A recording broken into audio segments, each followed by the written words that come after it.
दक्षिण गाजा में एक धमाके में इजरायल के 8 सैनिकों की मौत हो गई। ये धमाका कल हुआ था। 7 अक्टूबर के हमास के हमले के बाद से गाजा में जारी इजरायल के जमीनी ऑपरेशन में पहली बार एक साथ इतने इजरायली सैनिकों की मौत हुई है। इस बीच इजरायल ने दक्षिणी गाजा में अल्प अवधि के लिए सामरिक विराम की घोषणा की है। ज्यादा जानकारी दे रहे हैं Umashankar Singh. Israel defence force ने बयान जारी कर कहा है कि उसने दक्षिणी गाजा के एक हिस्से में टैक्टिकल पॉज यानी कि अल्प अवधि के लिए सामरिक विराम का फैसला किया है। आईडीएफ के मुताबिक ऐसा गाजा में मानवीय मदद की आपूर्ति को बढ़ाने के नियत से किया गया है।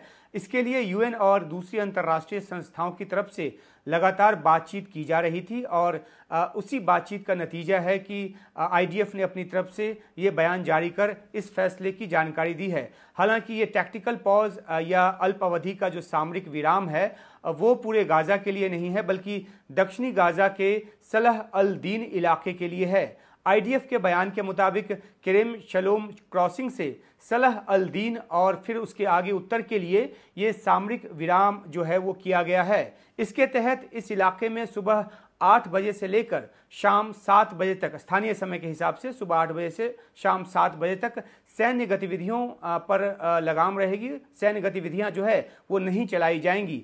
अगली सूचना तक ये सामरिक विराम जो है वो लागू रखने का ऐलान भी किया गया है।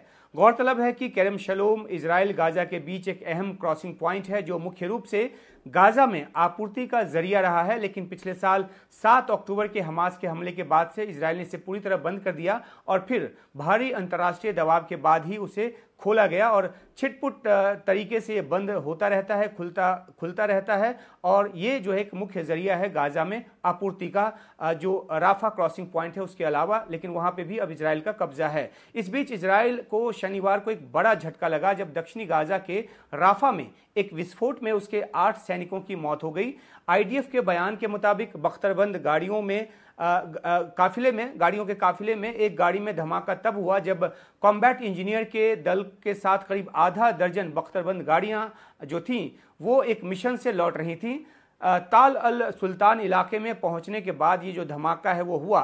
उधर हमास के एक हथियारबंद गुट ने यह दावा किया है कि उसने इजरायली सेना के एक बख्तरबंद गाड़ियों के काफिले पर घात लगाकर हमला किया, जिसमें कई इजरायली सैनिक घायल हुए और कई मारे गए। हालांकि हमास के इस दावे की जो पुष्टि है, उसकी जो तस्दीक है वो आईडीएफ की तरफ से नहीं की गई, उसकी तस्दीक नहीं की गई है। आईडीएफ इस बात की जांच कर रही है कि बख्तरबंद गाड़ी में जो धमाका हुआ वो किसी हमले का नतीजा था या फिर इस गाड़ी में इजरायली सेना ने अपने इस्तेमाल के लिए जो बम रखे थे क्या वो किसी तरह की गलती से फट गया और इसमें कम से कम 8 जो इजरायली सैनिक हैं उनकी जान चली गई।